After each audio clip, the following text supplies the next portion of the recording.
ouvindo o podcast Mulheres Movimentam, um podcast sobre os trânsitos de mulheres pela vida e pelo mundo. Este é um espaço de diálogo para tentar entender o que faz nós mulheres nos movimentarmos.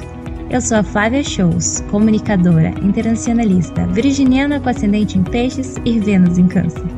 E junto comigo está a Patrícia Silva, também internacionalista, sonhadora, leonina com ascendente em Câncer e Vênus em Virgem. Nesse podcast você vai ouvir um tanto de reflexão e um tanto de trivialidade. A gente fala sobre sonho e impedimento, sobre mover, mas também sobre saber ficar parado, sobre o que nos engrandece, mas também sobre aquilo que nos violenta, sobre amor ao outro e também sobre pertencer a si mesmo. Vem com a gente! Oi! Você sabia que agora pode ser um apoiador oficial do podcast Mulheres Movimentam? O link para a nossa campanha de financiamento coletivo está na nossa bio do Instagram. A campanha na plataforma Apoia-se nos auxilia na produção do conteúdo e conta com recompensas incríveis. Não se esqueçam de conferir. Você ainda pode nos apoiar classificando o podcast no Spotify, se inscrevendo no nosso canal do YouTube e compartilhando com as suas pessoas queridas. E aí, vem com a gente? Olá, pessoal! Sejam bem-vindas, bem-vindos e bem-vindos a mais um episódio do Mulheres Movimentam. Eu sou a Flávia Shows, falando aqui de uma manhã de inverno geladíssima, porém ensolarada, em São Francisco.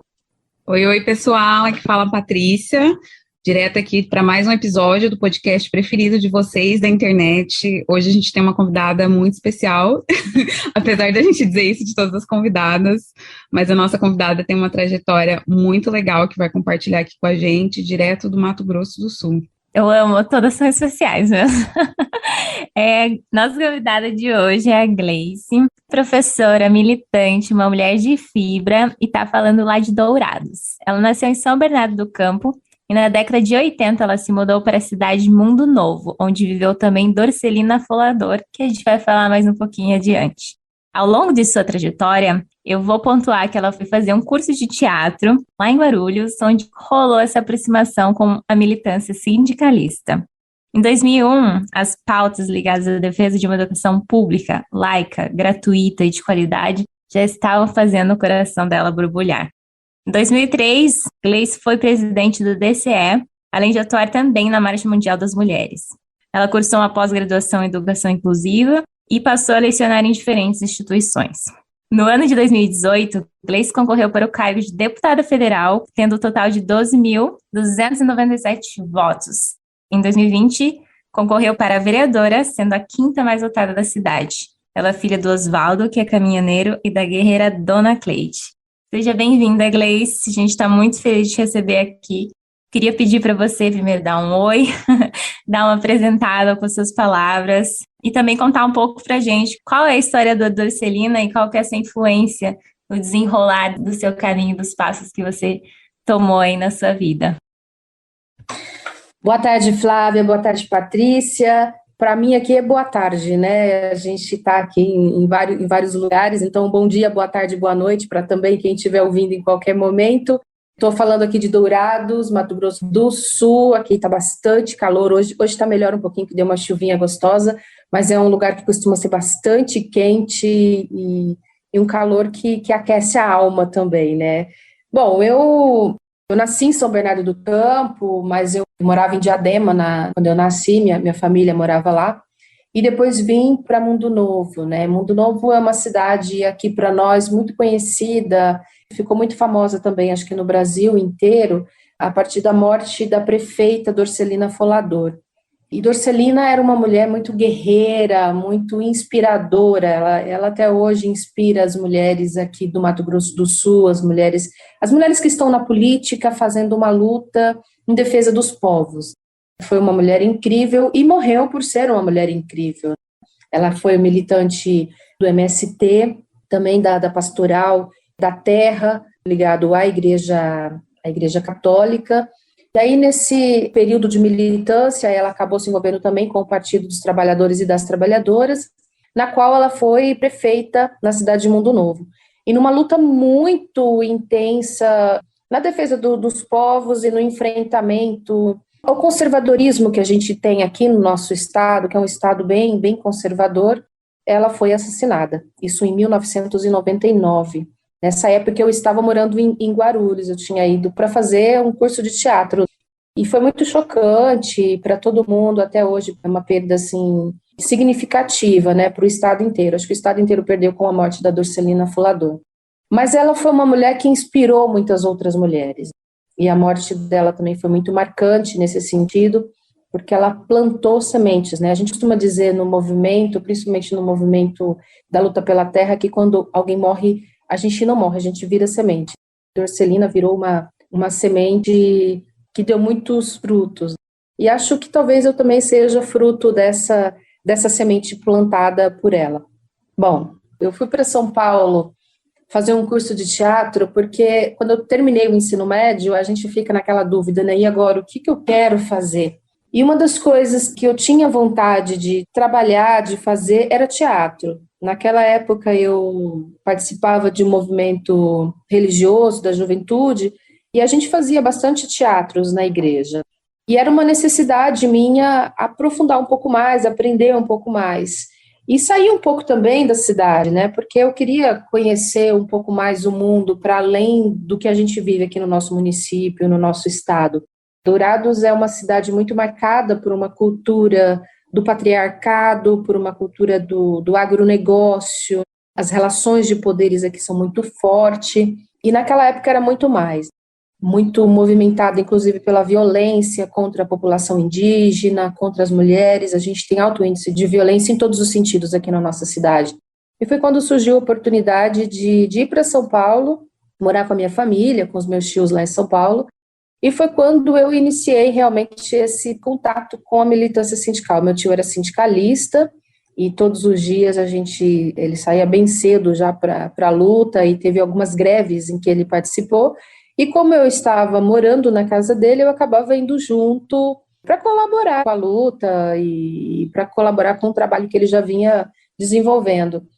E foi nesse momento também que eu aprendi muito sobre como funciona, né, a organização da sociedade, a importância desses movimentos para as mudanças sociais.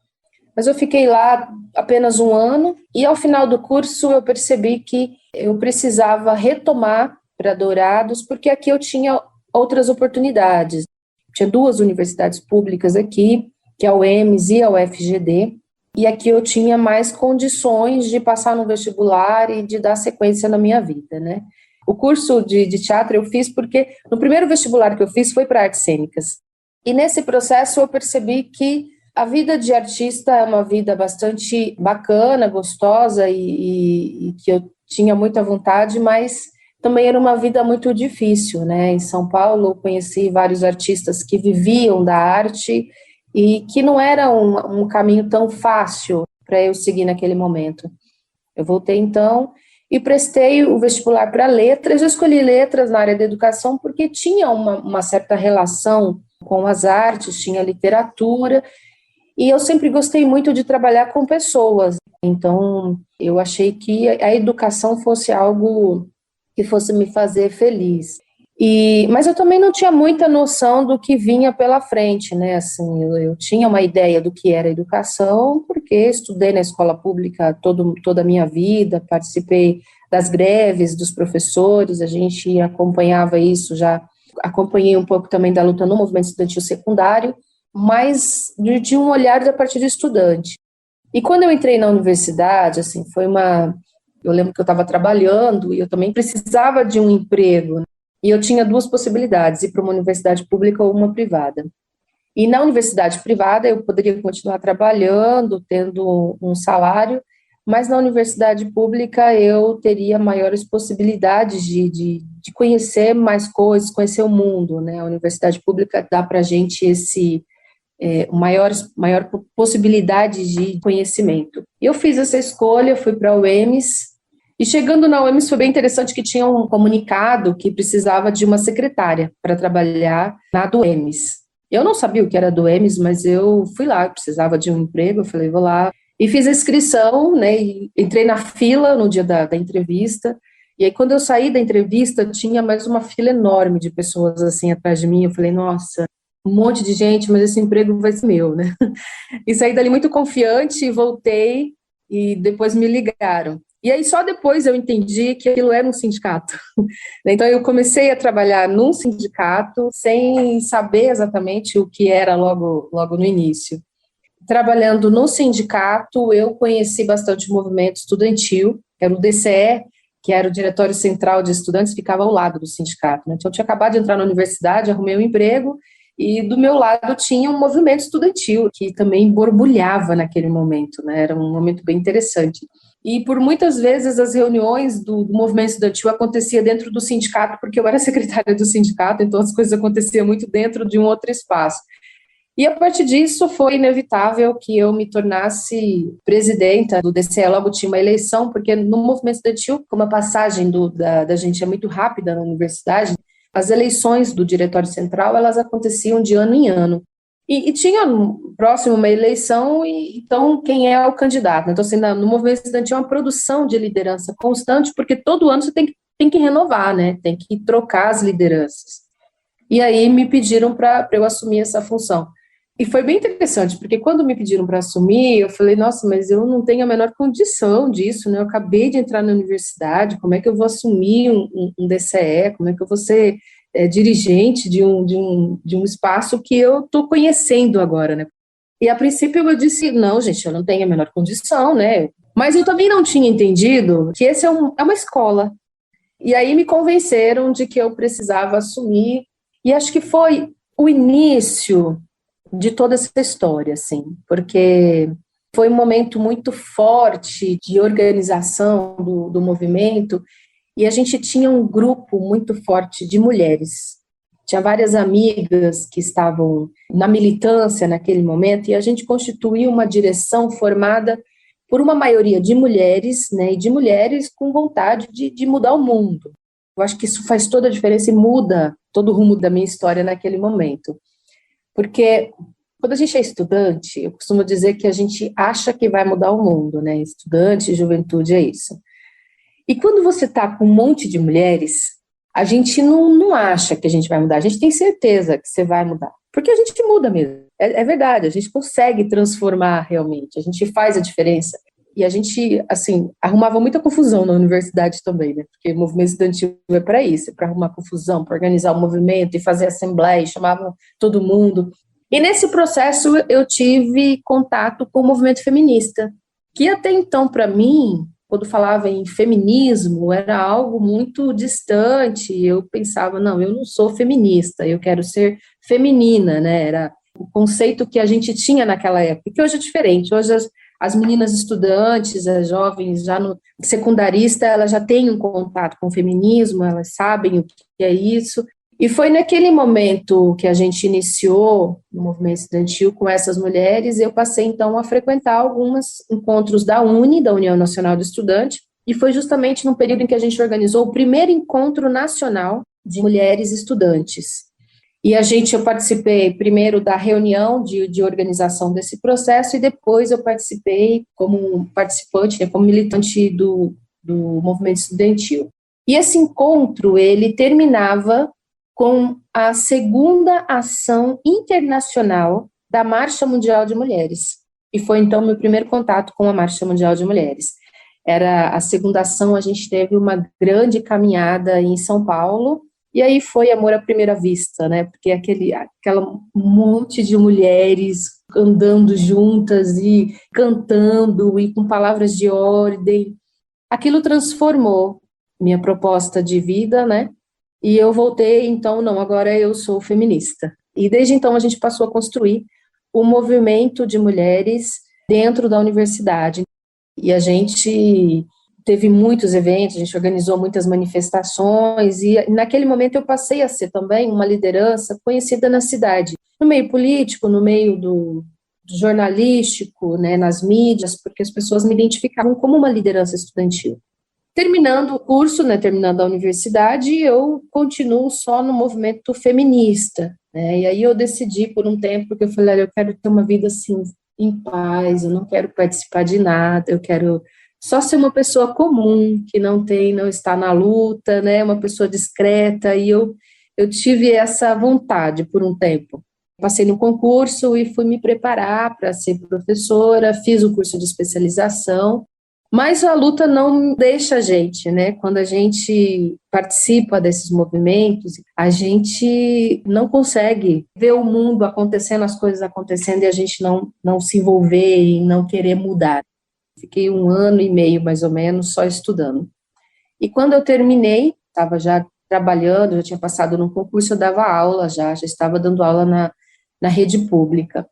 E aí começaram as lutas do sindicato, o sindicato estava num processo eleitoral, e me convidaram para participar das reuniões e de construção da chapa. A primeira vez eu recusei, eu falei, eu não vou, porque eu sabia que se eu fosse, era certeza que eu ia acabar entrando na direção do sindicato, eu não queria entrar na direção do sindicato, eu falei, eu não vou participar. Mas a segunda vez foi inevitável, né? E aí, participando das reuniões, as pessoas já pediram, não, Gleice, você poderia ser presidente do sindicato. Eu falei, mas gente, eu nunca fui da direção do sindicato, né? Eu preciso conhecer esse espaço. Então, comecei a participar das reuniões que me chamaram e foi inevitável, eu me tornei vice-presidente do Sinted, que é um dos maiores sindicatos da educação aqui do estado. Quando eu entrei pensando, vou ficar só mais uns dias aqui, né, e vou voltar, que eu quero estudar um pouco mais. Eu queria fazer o mestrado.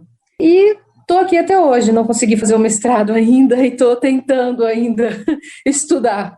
Esse é um pouco do início dessa história que ainda não acabou, né, que a gente ainda vai fazer muita história.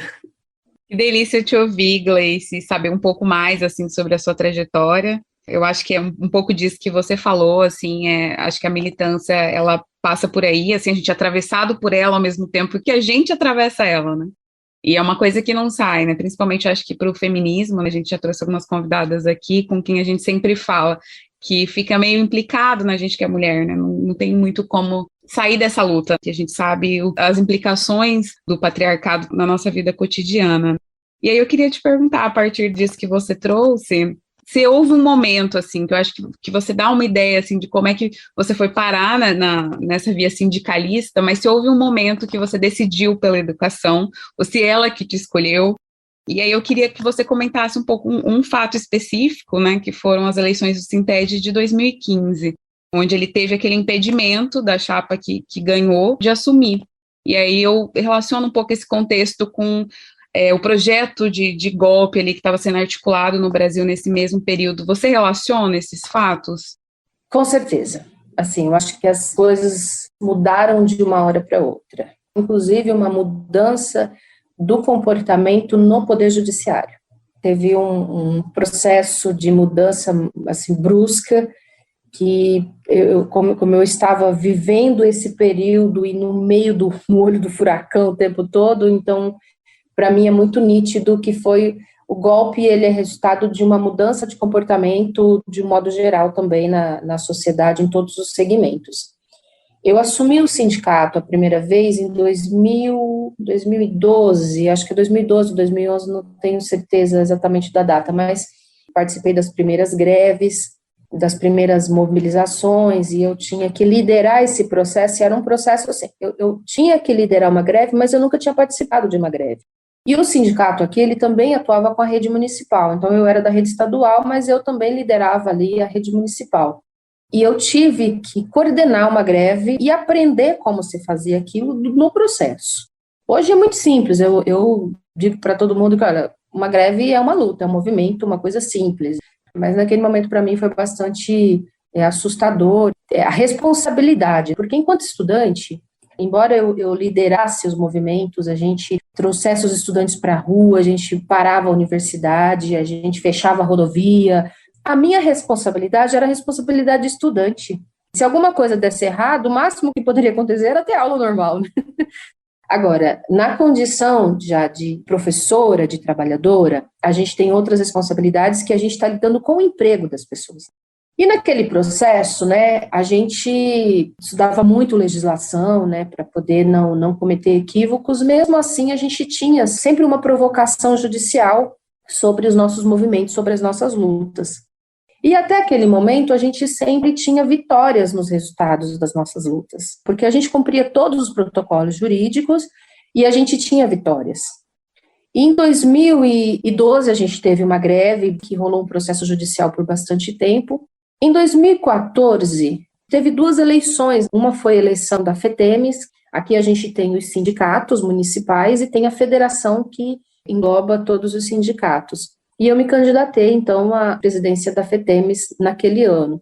E foi um movimento bem interessante, porque eu pude conhecer os municípios, os Sintedes de outros municípios, como é que eram as articulações, e a gente teve um desenvolvimento bom no processo eleitoral também, que para a gente, né, a gente saímos derrotado do processo, a gente já sabia que a gente iria sair derrotado do processo, mas também a gente fala que tem um ganho político, né? Nem sempre a vitória é quando a gente consegue conquistar o poder, mas quando a gente também consegue aglutinar pessoas em torno de um projeto. E naquele momento a gente saiu com mais de 30%, média de 30% dos votos, então aquilo fez a gente sair de um processo bem, bem fortalecida. E no final do ano, desse ano de 2014, a gente tinha um processo eleitoral aqui em Dourados. E a gente veio com muita força para esse processo eleitoral, porque a gente já tinha sentido um pouco como seriam as eleições.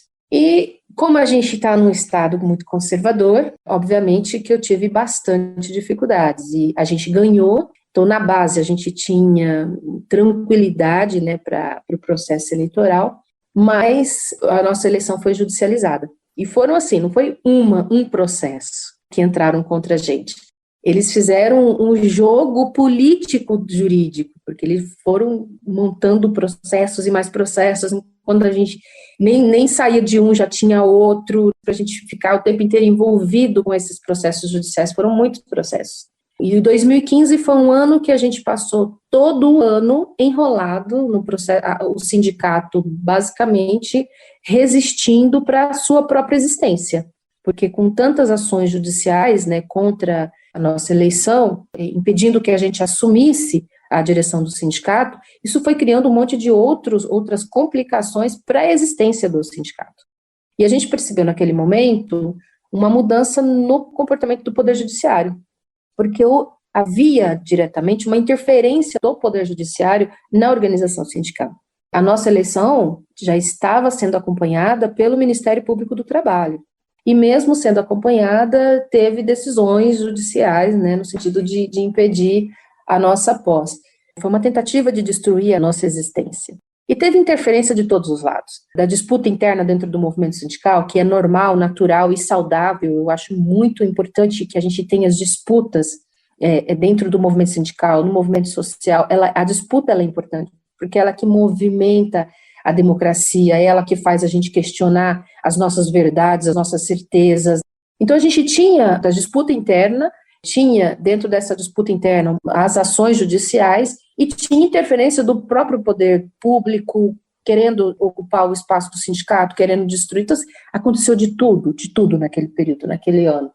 E, ao mesmo tempo, deixou o sindicato sem condições de fazer muitos enfrentamentos e luta na defesa da categoria, que esse é o objetivo do sindicato, né? Porque o sindicato existe para poder organizar as lutas da classe trabalhadora. E 2015 foi um ano de resistência para a existência do sindicato.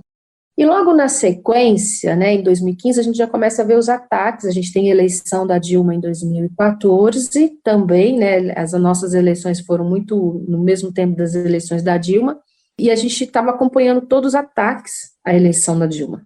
Em 2016, a gente começa o processo do impeachment, que também tem uma influência do Poder Judiciário, quer dizer, uma negação do Poder Judiciário naquele processo, que poderia ter tido uma interferência num sentido positivo, mas não teve.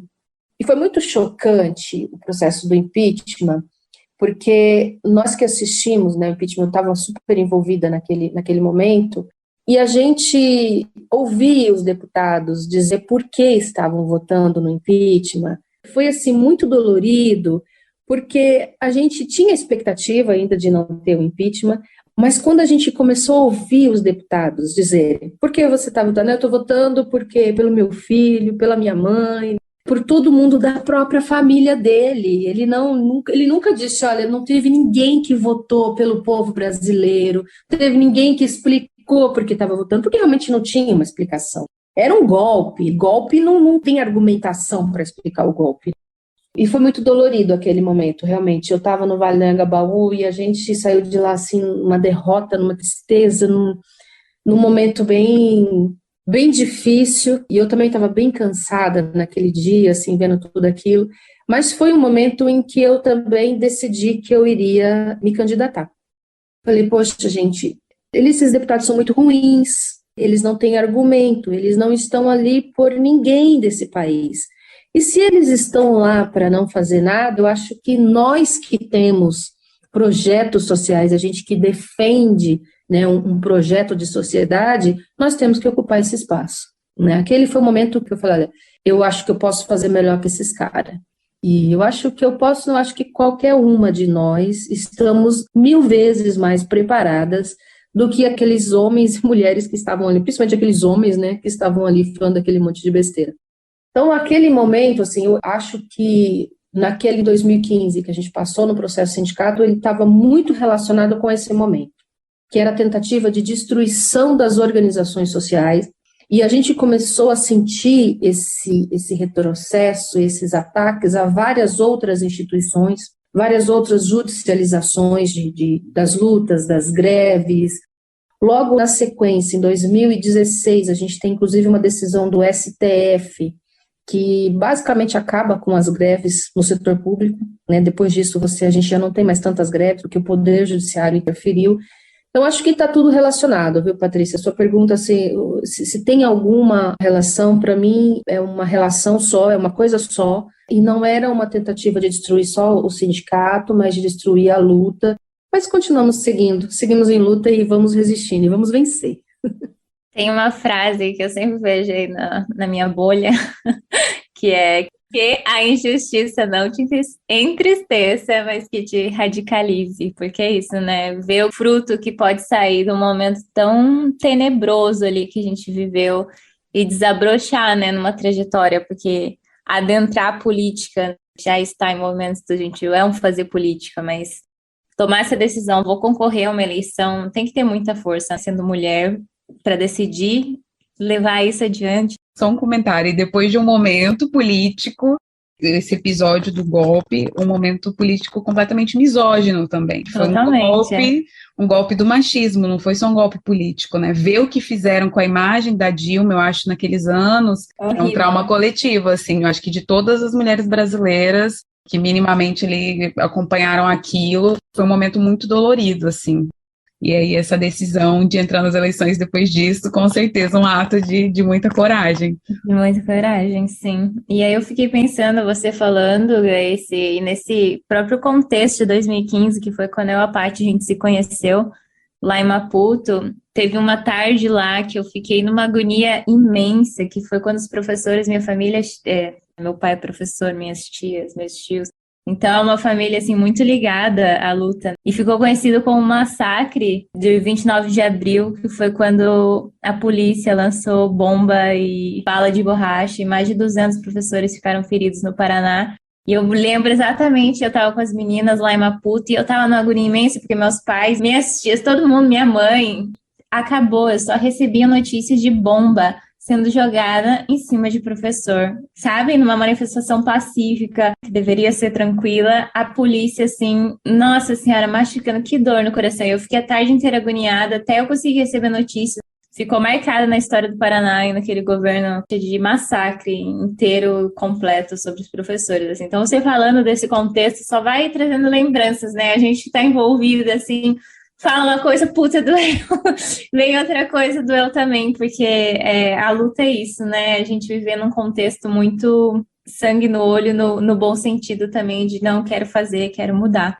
E aí, nesse sentido, eu queria que você falasse mais como foi, né, essa sua experiência de greve, que durou 79 dias na rede municipal de educação. Eu queria que você contasse, porque a gente ainda que se envolve aqui, já se envolveu nos movimentos estudantis e tem o pezinho aí na luta pela educação, a gente tem contato de como mas eu imagino que muitos dos nossos ouvintes não são tão próximos de tudo que cerca, né, quando uma greve é realizada. Então, acho que você tem bastante a contribuir sobre isso, se você quisesse contar.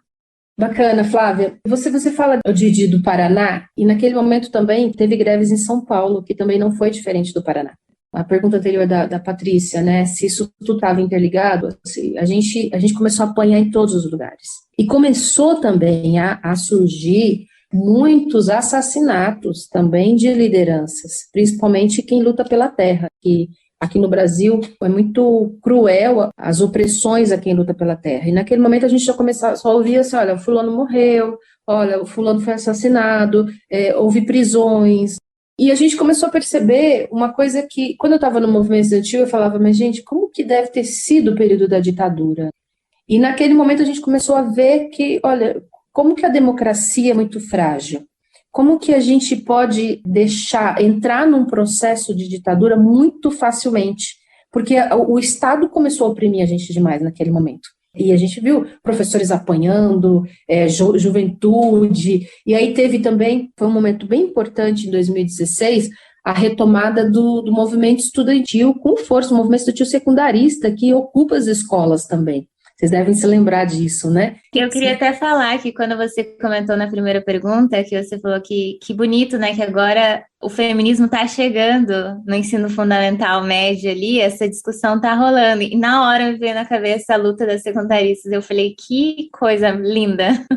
Fantástico, né? E a gente viu principalmente as mulheres, as meninas estudantes na linha de frente, né? Lideranças que surgiram naquele momento.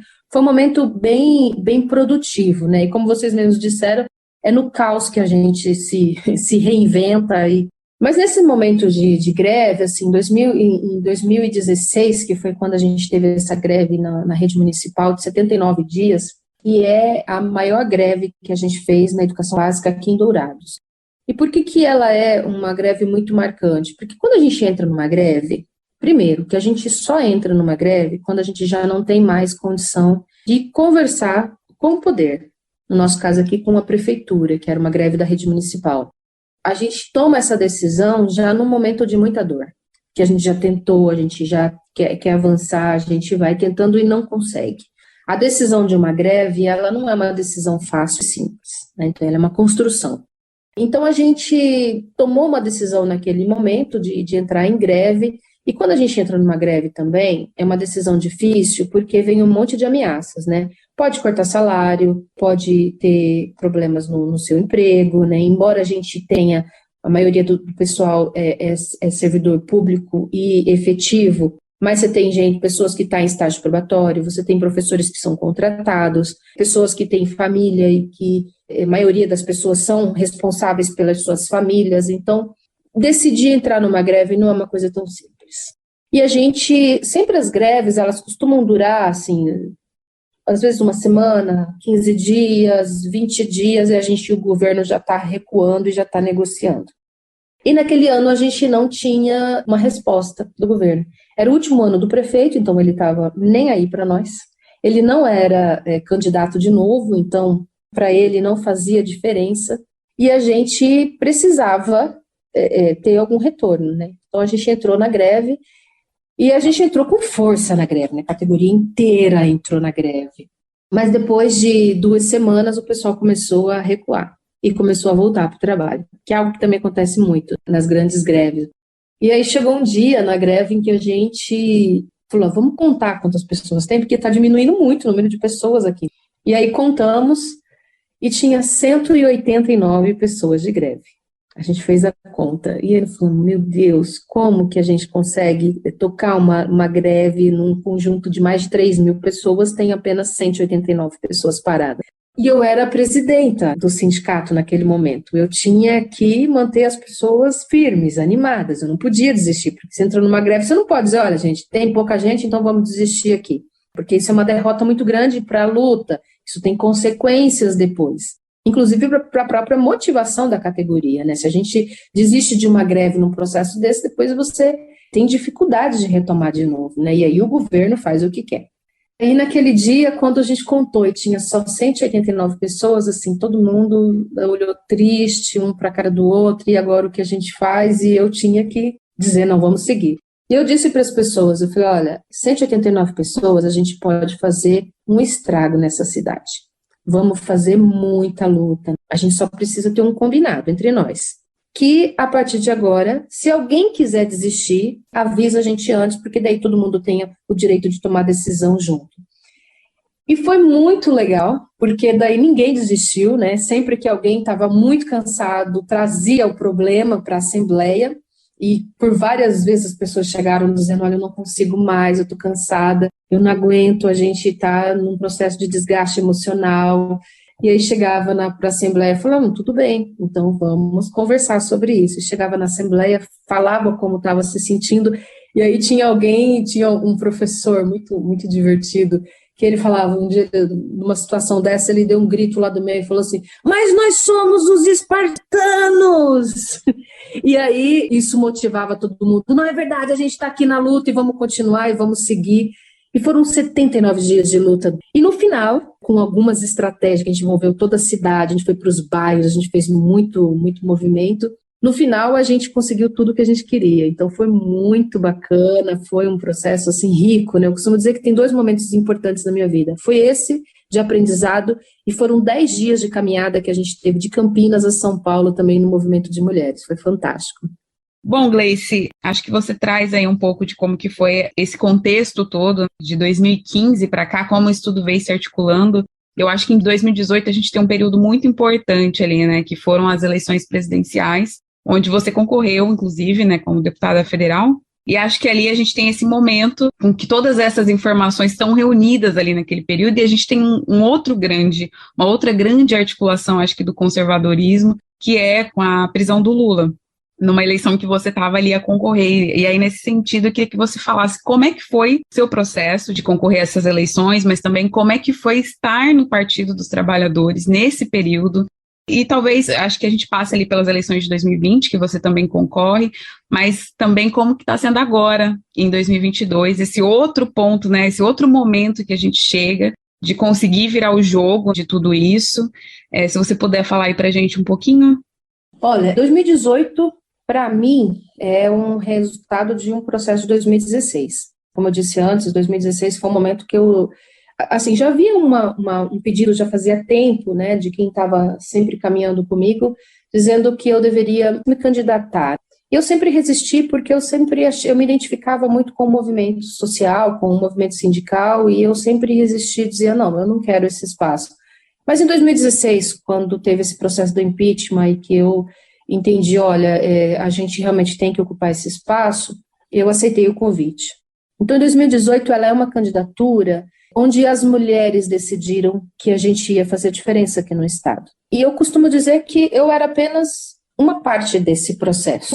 Eu liderei o processo, mas eu não era a figura única, né? Era uma candidatura de várias mulheres. Nós estávamos em contato com mulheres no Estado inteiro, de vários segmentos, de vários movimentos. E foi um momento super rico, super importante, porque a gente está num Estado muito conservador, muito misógino.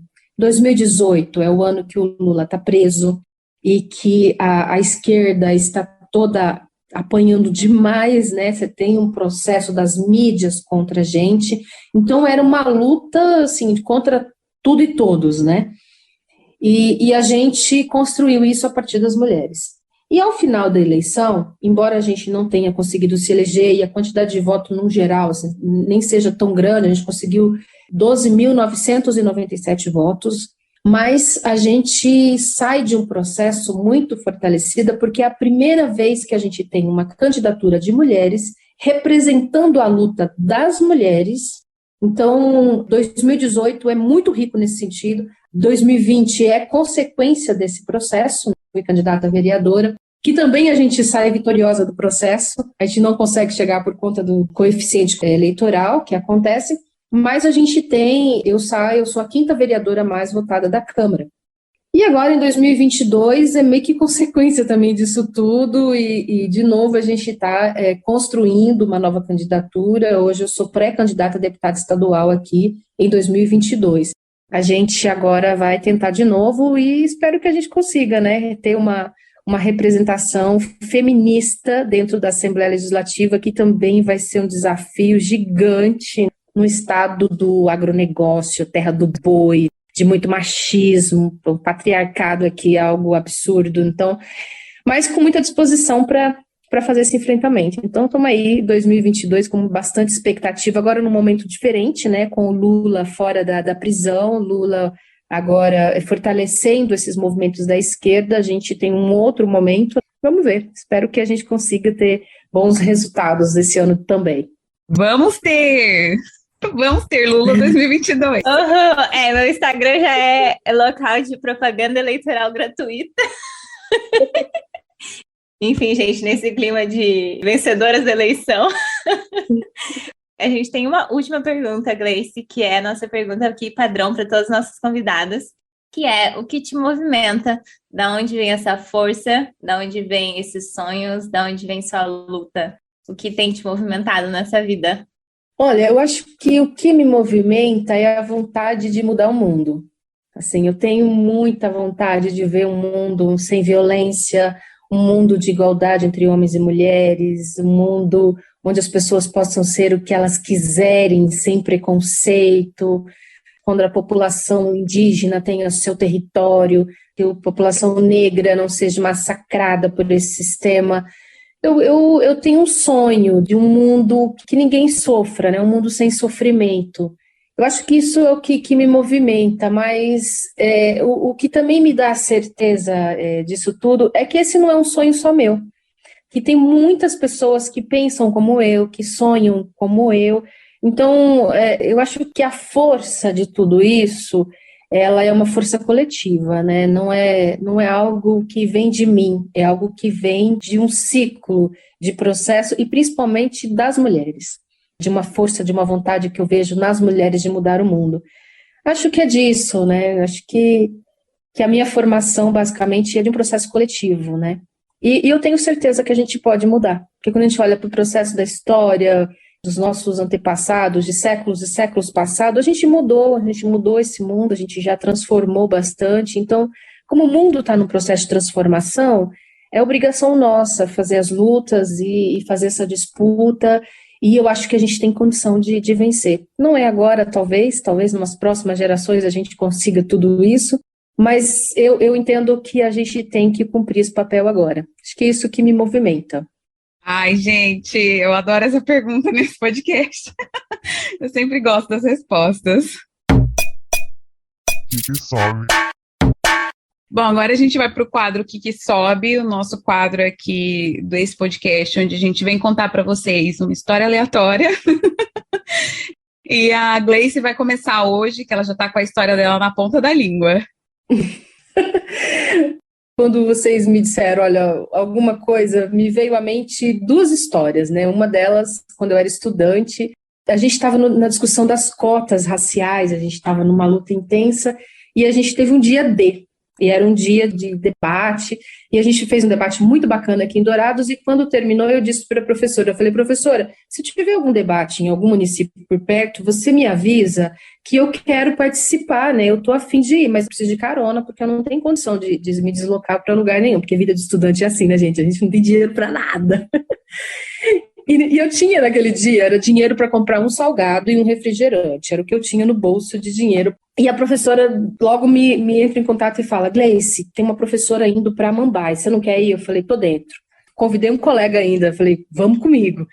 Entramos no carro e fomos, né? E no meio do caminho a professora pergunta assim pra gente, mas quando que vocês vão voltar? E era terça-feira, né? Esse dia era uma terça-feira, e eu pergunto para ela, mas como assim quando? Vocês não voltam hoje? E ela disse, não, a gente volta na sexta. Então a gente entrou num carro, sem dinheiro. Outro fato interessante é que quando a gente chegou para assistir, né, para participar do debate, para colaborar. E quando a gente chega lá, nós éramos os palestrantes. Eles anunciaram que nós iríamos fazer a palestra. A gente não estava preparado para nada, né?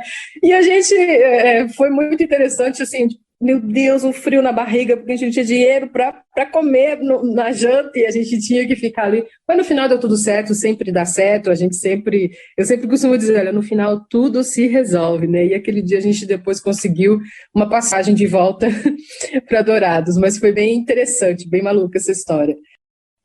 E teve uma outra também, bem engraçada também, já no movimento sindical. A gente sempre ia para as reuniões com o prefeito e uma colega um dia falou para mim assim, Gleice, você já prestou atenção que esse prefeito sempre olha as nossas unhas? E eu falei, não acredito que... não prestei atenção, mas a gente tinha uma reunião muito importante com o prefeito, eu falei, então, eu vou passar uma base nas minhas unhas nunca pinto, né, tá sempre in natura. Eu falei, eu vou passar uma base aqui, né, né, já que ele gosta de olhar, quem sabe, né? E quando eu cheguei na reunião, que ele me viu, ele pegou na minha mão e olhou as minhas unhas, assim, ele pegou e ficou alguns segundos olhando para as minhas unhas, eu falei, eu não acredito que isso acontece. E aquele dia ele estava tão feliz que tudo o que a gente quis, ele aceitou. Eu falei, olha, eu acho que as unhas deu muito certo hoje aqui. Então, foi muito Era só pintar a unha, gente. A gente querendo fazer greve, derrubar o sistema, era só ter unha pintada. Pintar as unhas para derrubar o sistema, eu gostei disso. Mas eu quero ouvir de vocês. Já diria, era a Bárbara Paz, não, a Paola Oliveira que pintou as unhas de branco pra pedir paz. Meu Deus do céu! Sim. Gente, a gente não tá aprendendo com as verdadeiras ativistas. O que é isso? Flávia, quer puxar seu que sobe? Ai, gente, fiquei aqui tentando lembrar alguma história da minha vida de estudante, frequentadora de RU. Gostava, restaurante universitário, 1h30, maravilhoso. Também fiz algumas viagens, lembrei do momento que concorri à eleição de presidência do centro acadêmico. Só que, na verdade, assim, não é a história que eu quero contar, mas em algum momento durante essas eleições, tinham 2 chapas. Era eu e a ex-namorada do meu primo, que também estava lá. Então, eram 2 mulheres concorrendo ali, um pessoal legal em ambas as chapas. E aí, em algum momento durante as eleições, eu decidi que a gente deveria escrever cartinhas, porque eu sou uma pessoa que escrevo cartinhas para as pessoas, desde que me conheço por gente. E aí, coloquei essa ideia para todo mundo e a gente escreveu muitas cartinhas à mão, assim, falando por que a gente estava se candidatando, o que a gente queria fazer, quem era a gente. E aí, distribuiu pelo campus. E eu falei, nossa, como a política ela pode ser feita trazendo aspectos tão pessoais, nossa, porque se você pensar, nossa, tem como ser um processo afetivo? No meu caso foi ali um processo de me descobrir. Vocês colocam naquela posição, eu sou capaz disso, né? E hoje em dia, olhando para mim tão nova, participando de debates, com todo mundo ali te olhando, você colocar sua cara a tapa, você ter coragem de deixar as pessoas falarem, que você, a partir do momento que você está se colocando ali numa posição pública, você já não tem mais controle, né, do que vão falar.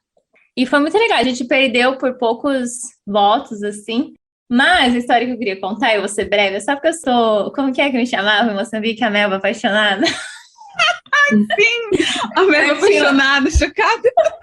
Essa sou eu na vida, às vezes, né? Em Moçambique eu tinha esse apelido, que eu vivia me apaixonando.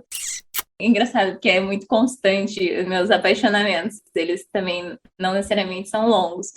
Aí eu lembrei por causa da história da cartinha, porque dessa mesma maneira que eu escrevi cartinha quando estava concorrendo à eleição, eu escrevi uma cartinha essa semana para um canadense que eu vi pouquíssimas vezes. Pouquíssimas não, a gente se viu assim, digamos, sei lá, 2 meses. E aí eu pensei, nossa, porque eu acho que tem muita essa coisa, eu fico ouvindo em outros podcasts também, dos emocionados, dos emocionados. E eu pensei, cara, não, essa pessoa foi importante para mim num breve período de tempo, ele tá se mudando para sua cidade. E eu quero deixar escrito aqui que eu agradeço, que eu sou muito grata por esse encontro que a gente teve, por esse período curto de tempo, pelas coisas que a gente dividiu, por ele vir suave, por ele ir suave. E aí eu fiquei, escrevi algumas coisas para ele, depois fiquei escrevendo para mim, assim, que é uma oração aos pequenos amores, porque às vezes as pessoas que vêm por pouco tempo na nossa vida, a gente não dá um título, né, de um amor, a gente tende a diminuir, e não. Foi um amor, assim, curto, breve, que eu sou muito grata, que me deixou uma cama de presente e uma cadeira. Então, agora eu sou uma mulher numa casa nova e equipada aí com móveis. Então, sei lá, queria compartilhar isso, porque acho que é bonito, que tem algumas pessoas que vêm e da mesma maneira fácil que elas vieram, elas também vão embora. E não por isso tem que ser triste, não por isso tem que ser doloroso e não por isso a gente tem que diminuir. Então, este é meu Kick Sobe da semana. 2. O que contar no meio de unhas pintadas, revolução, amores e cartinhas. Ai, amei. Olha, meu Kick Sobe também é da minha época de faculdade. Fazia uma matéria de antropologia com uma professora que, nossa senhora, era uma das minhas disciplinas preferidas. E na época eu estava escrevendo meu TCC, e meu TCC era junto com a comunidade indígena de Dourados. E eu estava para ir para uma retomada indígena. E nessa aula de antropologia, a gente estava estudando sobre etnografia. E aí a professora falou assim, olha, mas quando vocês forem conviver com uma comunidade indígena e tal, tem que ter muito respeito, não é de bom tom olhar nos olhos das pessoas e tal. E aí eu lembro que eu cheguei na retomada indígena toda tensa, né? Imagina, primeira vez que eu tava lá, eu sou de Três Lagoas, é uma outra região do estado que não tem muita proximidade com as comunidades indígenas, apesar do Mato Grosso do Sul possuir a segunda maior população indígena do Brasil. E aí foi a primeira vez que eu coloquei meus pés numa comunidade indígena, mas eu lembro que eu não tinha coragem de olhar nos olhos de ninguém, porque eu tinha muito medo de estar sendo desrespeitosa. Então eu andava para todos os lados, olhando para o chão, sem olhar para ninguém. As pessoas falavam comigo, conversavam comigo, e eu olhando para o chão, e todo mundo achando, meu Deus, que menina estranha, o que está acontecendo com essa menina? Por que ela não olha nos olhos das pessoas? Até que a dona Damiana, que era, na época, a senhora responsável pela retomada, eu conversei com ela e falei, olha, dona Damiana, eu queria saber, a senhora acha desrespeitoso o senhor conversar com a senhora olhando nos seus olhos? Ela, de onde você tirou isso, menina? Não tem nada a ver isso. E esse é meu kick sobe para hoje. Não acredite em tudo que te dizem.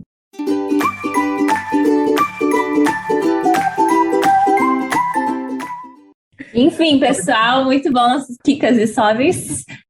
Agora vou puxar o nosso último quadro maravilhoso, que se chama Movimentando as Ideias.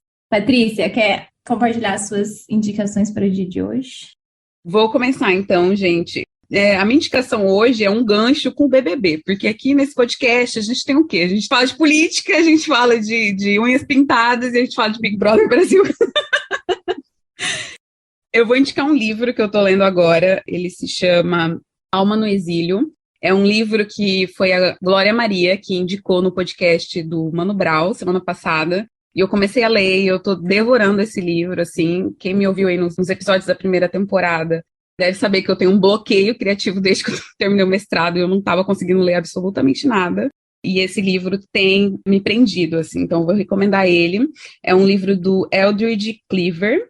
Se chama Alma no Exílio, Autobiografia Espiritual e Intelectual de um Líder Negro Norte-Americano. E agora, com o que tem acontecido com a Natália no Big Brother Brasil, sobre o preterimento da mulher negra, eu acho que esse livro, vou deixar aqui de recomendação para quem quiser ler, ele fala muito sobre os efeitos também psicológicos, assim, desse preterimento da população negra, em comparação com as outras pessoas, com as pessoas brancas, com as pessoas não negras. E é muito interessante que é a história de um rapaz que foi preso, ele foi preso 2 vezes.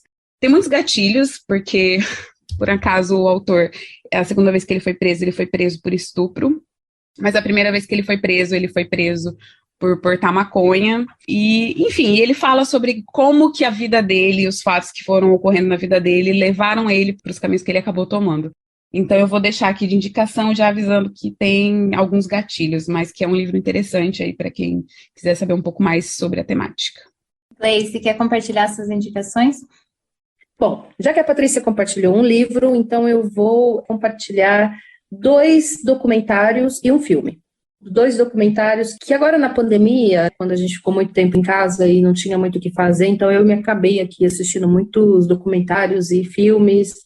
Eu falei um pouco sobre a mudança do comportamento, até mesmo do Poder Judiciário, e teve um documentário que eu assisti que envolveu o Poder Judiciário, que é Privacidade Hackeada, que é quando eles fazem um debate sobre as eleições nos Estados Unidos e como que o uso dos dados que a gente deixa nas redes sociais, como é que isso pode ser utilizado de maneira ruim para a política, né? É como que esse mercado, como que a gente tem sido induzida pelo processo do mercado.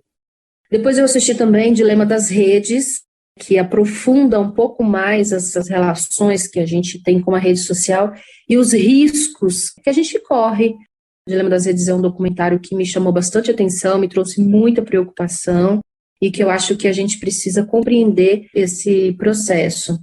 E por fim, agora, um filme que está aí bombando, quem anda por São Paulo, em todos os metrôs, está lá escrito também, Não Olhe para Cima, que é um filme que foi lançado agora recentemente. É uma sátira do que a gente está vivenciando nesse momento, mas ao mesmo tempo apresenta para a gente alguns riscos. Não é só um filme engraçadinho, né? Eu assisti o filme, assim, no primeiro dia, sem nenhuma indicação, não sabia do que se tratava, e fui percebendo que a cada cena é um detalhe. E cada detalhe é muito real. Acho que ainda faltou bastante coisa para o processo, mas muito rico de detalhes sobre o momento que a gente está vivenciando. Então, vou deixar aqui como indicação os 2 documentários Privacidade Hackeada, Dilema das Redes, e o filme Não Olhe para Cima. Muito obrigada, Gleice. Vou passar para as minhas indicações. Vou indicar primeiro o livro da Djamila Ribeiro, Outro, que é o Cartas para Minha Avó. Li esta semana e morri de chorar. Ela conta a história dela e escrevendo cartas para a avó dela, Antônia. E é a coisa mais linda do mundo. É a coisa mais linda. Eu que tenho uma relação muito forte e perdas recentes também de avós. Ai, gente, que coisa mais linda. Eu indico para todo mundo. E eu queria ler um trechinho que eu acho que, na verdade, até cabia em algum outro episódio, porque ela fala dessa omissão e do tanto de responsabilidades que são acumuladas as mulheres da nossa família. Então, vou ler um trechinho. Antes de fazer uma aliança entre nós mulheres, a gente aprende a se ressentir uma das outras, sem cogitar que os homens têm responsabilidade por suas omissões. Aqui, eu quero cortar as correntes que nos unem pela culpa. Cada uma fez o que sabia fazer, cada uma fez o que foi possível. Acho lindo, porque ela fala dessa escolha, né, desse rompimento de ciclos que a gente vem fazendo ao longo da nossa trajetória, quando a gente escolhe entender, porque no caso a mãe ou a avó dela agiram de determinadas maneiras. Então fica essa minha indicação para hoje. Eu tenho uma outra indicação de documentário, que é um documentário que está no Netflix, que se chama Onde Eu Vivo, que fala da situação dos homeless, ou das pessoas em situação de rua aqui dos Estados Unidos, e assisti ontem à noite, e é bem forte, assim, né? Ainda mais vivendo nesse contexto, vendo todo dia isso aqui acontecer, nessa desigualdade tamanha que ou são bairros muito ricos, ou bairros que as pessoas moram em tendas, enfim, situações completamente inumanas. E é bem rapidinho de assistir, achei muito bom, mostra não só São Francisco, mas também outras cidades dos Estados Unidos. É isso, essas são minhas indicações para hoje, são duas coisas que me movimentaram aí essa semana. E eu queria agradecer a Gleice pela participação dela, pelo tempo dela, por dividir essa história tão bonita de tanta força e coragem. Agradecer a minha amiga do coração, Patrícia, todos os nossos ouvintes. Não esqueçam de seguir a gente no Instagram, @mulheresmovimentam. Gleice, muito obrigada aí por ter disponibilizado um tempo para vir aqui falar com a gente. Se você quiser deixar as suas redes sociais para quem quiser te conhecer melhor ou saber um pouco mais sobre você, sobre seus processos, sobre seus movimentos. Meninas, primeiro eu quero agradecer e parabenizar vocês por essa iniciativa. Achei super legal essa ideia do podcast de Mulheres em Movimento. É muito importante que a gente escute as histórias das mulheres, porque é isso que faz a gente perceber o quanto que é possível mudar. Então, parabéns por essa iniciativa de vocês. Eu fiquei muito feliz com o convite. Agradecer muito a Patrícia, que a gente já se conhecia aqui de Dourados, das lutas, né, Patrícia? A gente já fez alguns enfrentamentos aqui junto. A Patrícia esteve comigo nas eleições de 2018 também, vivenciou de perto esse processo. Foi um prazer enorme te conhecer, Flávia. Gostei muito, inclusive, das suas histórias. Espero que a gente possa se encontrar outras vezes por outros motivos e que a gente possa juntar os nossos sonhos, né? Tem uma frase que me marca muito, que diz o seguinte: nada causa mais horror à ordem do que mulheres que lutam e sonham. E eu acho que o podcast de vocês tem muito a ver com isso. Bom, nas minhas redes sociais eu tenho o Facebook, que é Gleice Jane. Estou sempre lá falando muito sobre o processo local aqui de Dourados. Quem quiser conhecer um pouco sobre o que rola por aqui, é só entrar na minha rede. E no Instagram, Gleice Jane B. E bora lá, gente, bora entrar para a gente começar a conversar, dialogar e construir sonhos. Um beijo para vocês, um beijo para todo mundo que está ouvindo, foi muito bacana estar aqui com vocês, obrigada. Obrigada, gente, até o próximo episódio.